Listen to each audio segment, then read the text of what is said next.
Assalamualaikum warahmatullahi wabarakatuh. Jumpa lagi dengan saya Walid Umar. Pada video kali ini kita akan membahas terkait implementasi load balancing menggunakan HA proxy ya, High Availability Proxy di Debian 11. Jadi kita akan mulai dengan sedikit slide ya, atau penjelasan singkat terkait apa dasar-dasar dari load balancing itu sendiri. Nah, secara umum load balancing dapat diartikan atau dapat kita translate ke bahasa Indonesia adalah pembagian beban ya. Jadi secara umum load balancing dapat didefinisikan sebagai suatu metode pada jaringan komputer yang bertujuan untuk mendistribusikan load ya atau beban jaringan yang bertujuan untuk menyeimbangkan atau menstabilkan jaringan pada sebuah server ya, sehingga proses konektivitas dapat berjalan secara optimal dan tidak overload atau kelebihan beban. Kalau kita menggunakan hanya pada salah satu jalur koneksi saja atau satu server saja. Kita bisa lihat ilustrasi sederhana dari topologi berikut. Jadi ada user, ada internet, sama ada web server, dan ini adalah pengaksesan biasa ya, tanpa load balancing. Nah, bagaimana ketika diimplementasikan load balancing? Kira-kira seperti ini. Jadi akan ada sebuah server atau sebuah load balancer ya, sebuah perangkat yang akan mengatur ya prioritas penggunaan dari dua website. Misalnya kita punya dua server yang akan kita load balance, sehingga traffic itu akan dibagi ke dua server tersebut, sehingga proses komunikasi menjadi jauh lebih cepat dan lancar ya. Sekarang kita ke aplikasinya, HA Proxy. Jadi HA Proxy adalah aplikasi open source yang bisa digunakan untuk kebutuhan load balancing. HA Proxy itu bersifat free ya, aplikasi open source yang banyak digunakan atau solusi yang dapat digunakan untuk melakukan load balancing dengan cepat dan performanya cukup tinggi. Nah, dalam HA Proxy kita mengenal dua metode, ada metode round robin dan ada metode listcount ya. Nah, metode round robin ini dia akan melakukan proses, misalnya kita punya klien di sini ya, ada 3 klien. Klien A mengakses pertama kali paket tersebut. Kalau kita pakai metode round robin itu akan diarahkan ke web server 1. Ketika diakses yang kedua, dia akan diarahkan ke web server 2, web server 3. Jadi akan berputar secara simultan.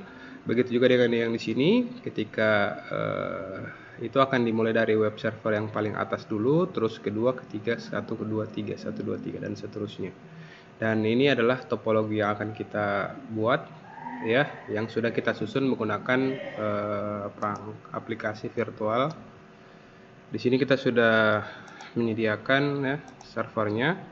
Jadi ada load balancer 1, load balancer web server 1, web server 2, dan web server 3. Masing-masing sudah ada aplikasi web server ya. Kita menggunakan Apache yang masing-masing index page tersebut sudah kita modifikasi sehingga lebih supaya ketika ditampilkan itu akan jadi pembeda ya. Jadi index page yang ada di web server 1 tentunya berbeda dengan 2 dan 3. Untuk itu kita akan langsung saja ya, kita akan SSH. Kita login dulu untuk melihat IP address-nya.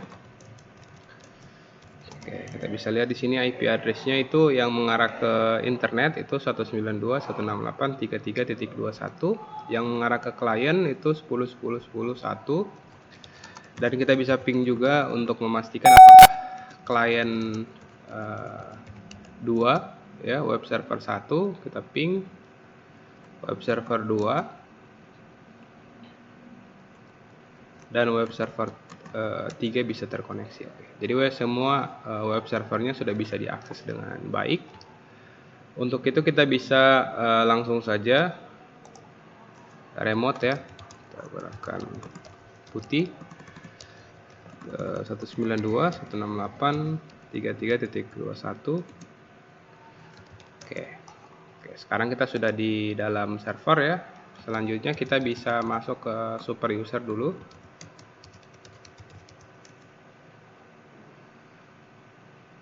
Oke, kita login kembali. Oke, di langkah awal kita akan menginstal layanan dari HA Proxy itu sendiri. Caranya apt install HA Proxy. Nah, dia akan menginstal paket HA Proxy-nya. Sebelumnya tentunya teman-teman harus memastikan perangkat load balancer-nya itu dapat terkoneksi ke internet ya, karena kita akan download paket tersebut dari internet. Sudah update repository juga, sehingga dapat berjalan dengan baik proses instalasinya. Nah, sekarang fitur HA Proxy-nya sudah jalan ya. Kalau kita cek status, itu sudah jalan. Namun untuk melakukan load balancing untuk 3 web server yang kita sudah setting, kita harus konfigurasi. Jadi caranya konfigurasinya nano/etc/haproxy/haproxy.cfg. Oke, selanjutnya kita akan menambahkan konfigurasi yang kita butuhkan di paling bawah ya. Jadi pertama kita definisikan front end-nya dulu. Front end HTTP front ya. Selanjutnya kita definisikan dia akan jalan di port berapa ya. Oke, jadi ya jalan di port 80. Setelah itu kita tentukan modenya, dia akan menggunakan mode HTTP. Selanjutnya kita tentukan default backend server. Terus kita tentukan backend-nya. Kita tentukan modenya ya, mode HTTP. Nah, di sini kita tentukan balance-nya ya, round robin. Terus kita tentukan option forward for. Terus kita definisikan server kita ya, misalnya web server 1 ya. Web server 1 IP address-nya berapa? 10.10.2.280 ya. Protokolnya, terus kita berikan parameter cek ya, agar dia bisa mengecek secara real time ya. Server, terus kita tentukan web server 2 10.10.10.3, portnya 80. Tentunya untuk port ini menyesuaikan ya, menyesuaikan dengan kebutuhan kita.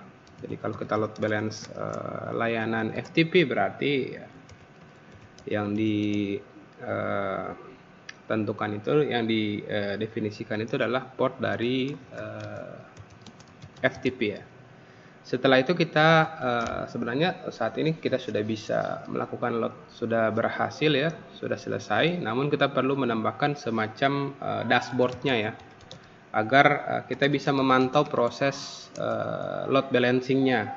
Jadi kita harus melakukan bind lagi untuk port yang kita butuhkan ya. Silahkan ditentukan portnya. Misalnya kita akan bind di port 8080 untuk memantau proses atau performa dari load balancingnya. Terus kita tentukan statusnya enable.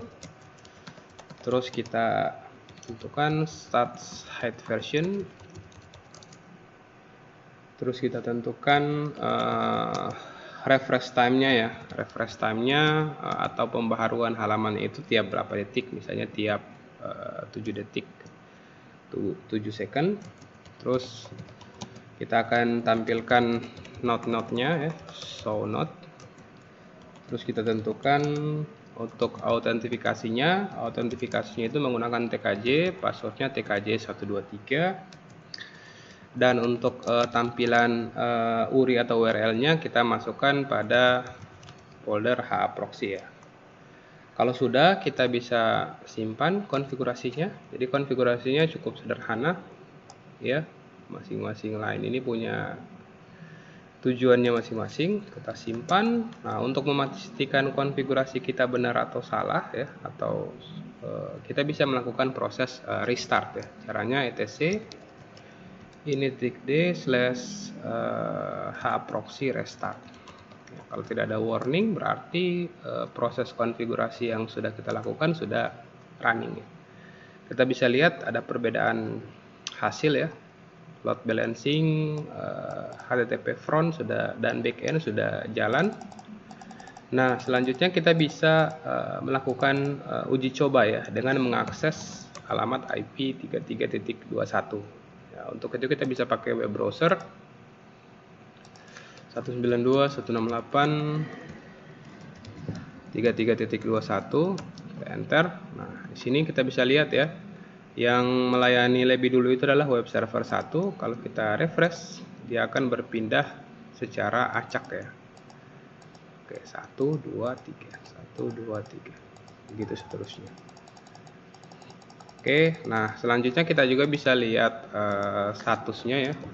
2.80.80/hproxy. Enter. Kita login menggunakan username-nya TKJ yang kita tentukan tadi ya, TKJ 123. Nah, di sini kita bisa lihat informasinya, ada berapa server yang dilayani, statistik, report, PID, terus ada status PID-nya, terus ada status mesinnya ya, HTTP front-nya, berapa paket yang masuk dan keluar. Dan halaman ini akan di-refresh tiap 7 detik ya. Misalnya load balancing dengan metode failover-nya sudah jalan. Kita akan coba simulasikan bagaimana ketika salah satu server itu down ya. Misalnya web server 1 kita shutdown. Itu kita bisa lihat hasilnya di sini. Ya, kita bisa lihat sudah berstatus kuning.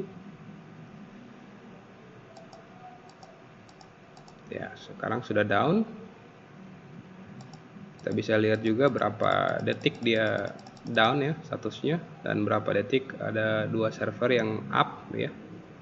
Jadi ketika kita reload, yang akan merespon itu hanya 2 server saja. Ya, seperti itu kira-kira. Nah, selanjutnya untuk listcon-nya ya, kita bisa konfigurasi listcon. Kita kembali ke ini, kita nano kembali. Untuk metodenya kita ganti dari round robin ke listcon ya, ke listcon. Kita simpan, terus kita restart, kita cek statusnya. Oke. Jadi ketika kita pakai metode listcon, itu dia akan memilih salah satu. Oke, kita bisa lihat. Oke, kita akan nyalakan dulu mesinnya ya.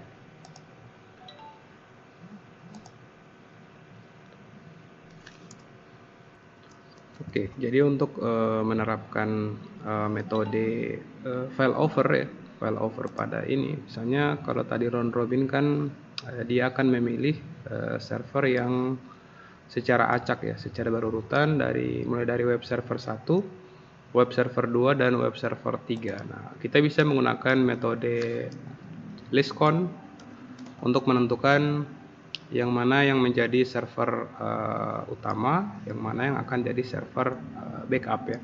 Nah, dalam hal ini kita akan gunakan web server 1 yang akan menjadi server utama, dan 2 server lainnya akan berstatus backup ya. Kita tinggal tambahkan parameter backup. Setelah itu kita restart konfigurasinya, proxy restart.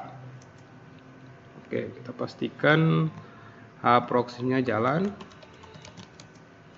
Nah, selanjutnya kita bisa refresh ya. Kita bisa lihat di sini ada perubahan warna ya. Yang jadi hijau sekarang ini yang aktif dan up itu 1, dan yang jadi backup itu up itu ada 2 server ya, yang kita sudah tentukan tadi. Jadi ketika kita akses web servernya, itu yang akan melayani kita hanya 1 web server saja ya, ada 1 web server utama yang kita sudah tentukan tadi. Nah, selanjutnya bagaimana ketika kita mematikan web server utama? Jadi kita shutdown. Apakah dia, kita lihat pada statusnya ya. web server utama sekarang pada posisi down. Nah, kita bisa lihat web server apakah layanan dari web server 1 bisa di backup oleh web server yang lain. Nah, kita bisa lihat sekarang yang menjadi backup itu adalah web server yang kedua ya. Backup yang pertama. Kalau web server yang kedua juga down, kita coba matikan web servernya. Harusnya yang melakukan backup itu adalah web server yang ketiga ya. Kita lihat. Oke.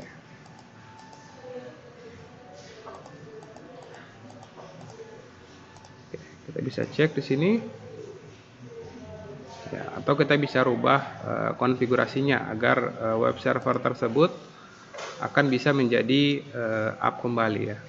Oke, backup going down, kita bisa lihat. Jadi server backupnya sudah down. Kita coba tes kembali. Oke, sekarang yang sudah membackup adalah web server yang ketiga ya, yang sudah melakukan proses load balance. Jadi sangat mudah sekali ya proses implementasi menggunakan hproxy, di mana kita bisa memilih dua metode ya, ada metode round robin dan metode listcount ya, di mana kita bisa menentukan web server mana yang akan menjadi web server primer dan web server mana yang akan jadi web server backup.